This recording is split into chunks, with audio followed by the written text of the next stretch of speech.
بر اسرائیل.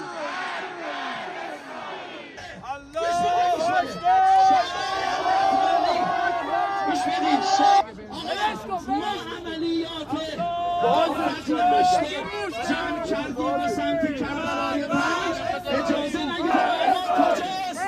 گوش بده، توجه کنید عزیزان، توجه کن. خونبندی کردن و هم ضمانتش رو بررسی کردن. لذا